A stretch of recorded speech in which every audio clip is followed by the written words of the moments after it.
Baiklah, sebelumnya Assalamualaikum warahmatullahi wabarakatuh. Perkenalkan, nama saya Suraya Anissa dengan NIM 2104-2092. Pada kesempatan kali ini saya ingin mempresentasikan materi pada pertemuan ketiga, yaitu mengenai pendaftaran tanah di Indonesia. Sebelumnya kita harus tahu apa itu pendaftaran tanah. Pendaftaran berasal dari kata kadastre atau bahasa Belanda kadaster, suatu istilah teknis untuk suatu rekod rekaman menunjukkan kepada luas, nilai, dan kepemilikan terhadap satu bidang tanah. Kata ini berasal dari bahasa Latin capitastrum yang berarti suatu register atau kapita atau unit yang diperbuat untuk pajak tanah Romawi atau occupatio terrens. Dalam artian yang tegas, kadastre adalah record atau rekaman dari lahan-lahan, nilai dari tanah, dan pemegang haknya untuk kepentingan perpajakan. Pendaftaran tanah merupakan persyaratan dalam upaya menata dan mengatur peruntukan penguasaan, pemilikan, dan penggunaan tanah, termasuk untuk mengatasi berbagai masalah pertanahan. Pendaftaran tanah ditunjukkan untuk memberikan kepastian hak dan perlindungan hukum bagi pemegang hak atas tanah dengan pembuktian sertifikat tanah sebagai instrumen untuk penataan, penguasaan, dan pemilikan tanah, serta sebagai instrumen pengendali dalam penggunaan dan pemanfaatan tanah. Adapun tujuan dari pendaftaran tanah berdasarkan pasal 3 PP nomor 24 tahun 1997 tentang pendaftaran tanah, tujuan pendaftaran tanah yaitu yang pertama untuk memberikan kepastian hukum dan perlindungan hukum kepada pemegang hak atas suatu bidang tanah, suatu rumah susun, hak-hak lain yang terdaftar agar dengan mudah dapat membuktikan dirinya sebagai pemegang hak dan yang bersangkutan. Yang kedua, itu untuk menyediakan informasi kepada pihak-pihak yang berkepentingan, termasuk pemerintah, agar mudah dapat memperoleh data yang diperlukan dapat mengadakan hukum mengenai bidang-bidang tanah dan satuan-satuan rumah susun yang sudah tersusun. Dan yang terakhir yaitu untuk terselenggaranya tertib administrasi pertanahan. Adapun kewajiban pokoknya. Menurut UU PA dan PP nomor 10 tahun 1961 telah meletakkan dua kewajiban pokok bagi pelaksanaan pendaftaran tanah, yaitu yang pertama, kewajiban bagi pemerintah untuk melaksanakan pendaftaran tanah di seluruh wilayah Republik Indonesia. Kewajiban tersebut meliputi A. Pengukuran, pemetaan, dan pembukuan tanah. B. Pendaftaran hak atas tanah dan peralihan haknya. C. Pemberian surat tanda bukti hak yang berlaku sebagai alat pembuktian yang kuat. D. Kewajiban yang menjadi beban pemerintah. Ini lazim disebut dengan pendaftaran tanah. Yang kedua yaitu kewajiban bagi pemegang hak atas tanah untuk mendaftarkan hak-hak atas tanah yang dimilikinya. Selanjutnya yaitu pelaksanaan pendaftaran. Pelaksanaan pendaftaran tanah meliputi kegiatan pendaftaran tanah untuk pertama kali atau initial registration dan pemeliharaan data pendaftaran tanah atau maintenance.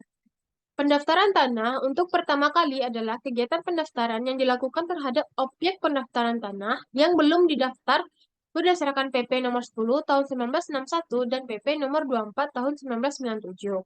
Sedangkan pemeliharaan data pendaftaran tanah adalah kegiatan pendaftaran tanah untuk menyesuaikan data fisik dan data yuridis dalam peta pendaftaran data tanah, daftar nama, surat ukur, buku tanah, dan sertifikat dengan perubahan-perubahan yang terjadi kemudian. Selanjutnya yaitu bentuk pendaftaran tanah. Yang pertama yaitu pendaftaran tanah secara sistematik. Artinya adalah pendaftaran tanah secara sistematik yaitu kegiatan pendaftaran tanah untuk pertama kali yang dilakukan secara serentak yang meliputi semua objek pendaftaran yang belum didaftar dalam wilayah atau bagian wilayah satu desa atau kelurahan. Pendaftaran tanah secara sistematik diselenggarakan atau prakarsa pemerintah berdasarkan pada suatu rencana kerja jangka panjang dan tahunan serta dilaksanakan di wilayah-wilayah yang ditetapkan oleh Menteri Negara Agraria atau Kepala Badan Pertanahan Nasional. Yang kedua yaitu pendaftaran tanah secara sporadik. Pendaftaran tanah secara sporadik adalah kegiatan pendaftaran tanah untuk pertama kali mengenai satu atau beberapa objek pendaftaran tanah dalam wilayah suatu desa atau kelurahan secara individual atau massal. Pendaftaran tanah secara sporadik dilaksanakan atas permintaan atau inisiatif dari pemilik tanah secara individual atau juga dilakukan oleh beberapa pemilik tanah secara massal dengan biaya dari pemilik tanah itu sendiri. Selanjutnya yaitu asas pendaftaran tanah.